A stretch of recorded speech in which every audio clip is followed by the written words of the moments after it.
On this episode of the Open in Indiana podcast, we speak with a career strategy and confidence coach on Indy's North Side. Don't miss it.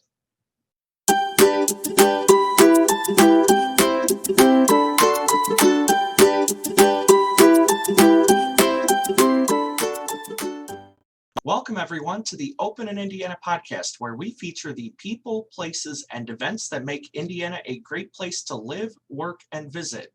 Today, our guest is the owner of Joyfully Career and Confidence Coaching, Adenike Makinde. Adenike, how are you today? I'm doing fantastic, Ryan. Thanks for asking. Glad to be here. Well, Adenike, thank you so much for being our guest. Absolutely, a joy. Well, Adenike, let's start at the beginning and talk about your journey into entrepreneurship and starting your career strategy and confidence coaching business. Tell us where it all began. Absolutely. Well, Ryan, I could honestly probably go back to childhood, but I won't do that to you. Yeah, honestly, what really happened is that I started my career off just like a lot of people do. I went to college, and after graduating, I went and looked for a job. Wasn't really thinking about purpose so much, was just trying to find a job. And like I said, I started my career, was in corporate, honestly, for 20 plus years and had a lot of great experiences. But I kept coming back to something. I kept coming back to the fact that while a lot of the jobs would allow me to do like a little piece or a little portion of the things that I found really deeply exciting and joyful, I never could really put it all together. And so after about 20 years in the corporate world, of course, I had a family, I had 2 children. It really started to dawn on me that the thing that I was looking for, happiness in a career, that excitement. They talk about being excited to get to work on Monday, and just really feeling like you're making a difference in the world and making a contribution. I just really didn't feel like I was doing that. And my kids are coming up. I really wanted them to understand kind of how to go out and find work that was really joyful. And so kind of the straw that broke the camel's back for me was, when my kids were really small, probably about 7 and 8, I was in a position and it was requiring quite a bit of me. Again, I was making a decent salary, had a great title or whatever, but I came home one day and my daughter said to me, she actually said to her brother, went around the corner and said, "I hope mommy's going to be happy today." I mean, that just really kind of impacted me, because I'm like, wow, if my kids see that I'm going to work every day and coming home and I'm not happy, what's that like really telling them? And so it was super important to me that I really begin the journey of finding purpose. And so for me, like I said, I started out small. When I made the decision in my mind that this is what I must do, then I immediately started thinking about what does that look like. And I went through a process. I won't go through all the details here, but I went through a process where literally I went through 7 to 8 key areas of my life, started really journaling in detail. And in my corporate job, what I did is I started getting coaching, and really starting to understand what I wanted to do related to my gifts, my talents, my strengths, and things of that nature. And so while I was in my corporate position, I actually started to get the tools that I need, the business mind that I needed, and really start to set up my program for that exit out into my own business. And so ultimately made the decision. It was actually just April of 2019 that I fully committed and left the corporate job and became an entrepreneur full time. And so, Adenike, since you've gotten up and running, what is that process of entrepreneurship and helping your clients look like?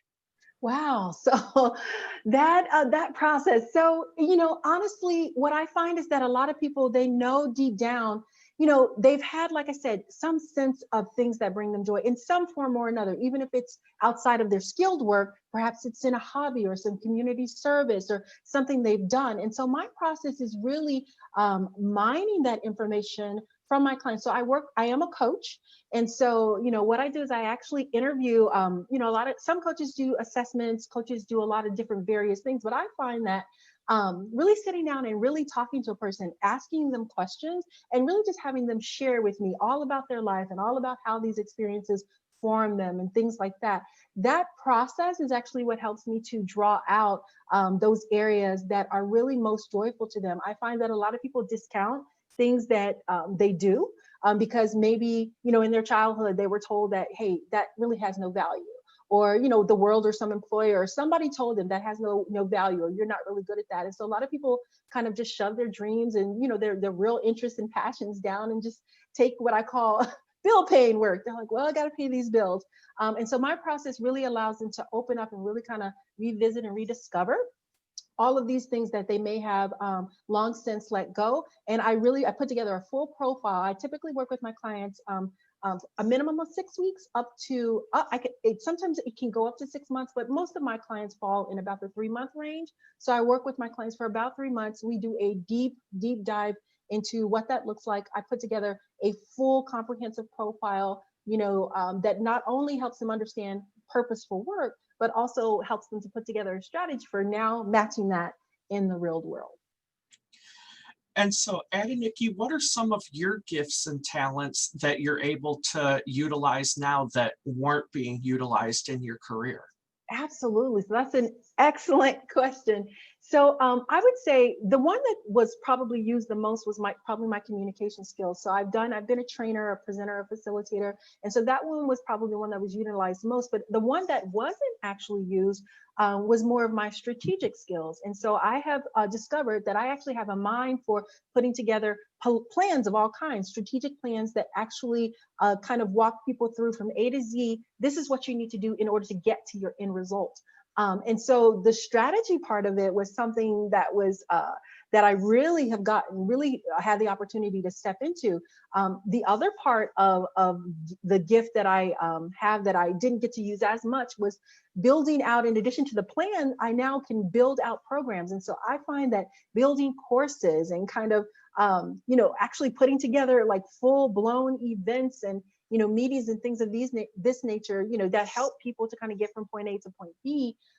That is something that I have just been able to do in droves, and I really have enjoyed that. So the strategy part of things, and the really building programs and curriculums and things like that really help people kind of walk through those strategies is something that I'm actively getting to use now. Awesome.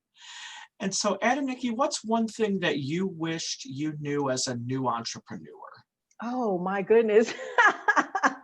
Yeah, we could go a lot of different directions with that one, but I would just say probably the biggest thing that I probably wish that I knew is that investing in your education, investing in learning what you need to learn in order to be successful in business is something you have to really start in the beginning. I think I jumped in and I did, I gave myself some structure, but you just don't know what you don't know, Ryan. And this is what I found out. So probably I would have invested in a business coach a little quicker and really try to get a mentor.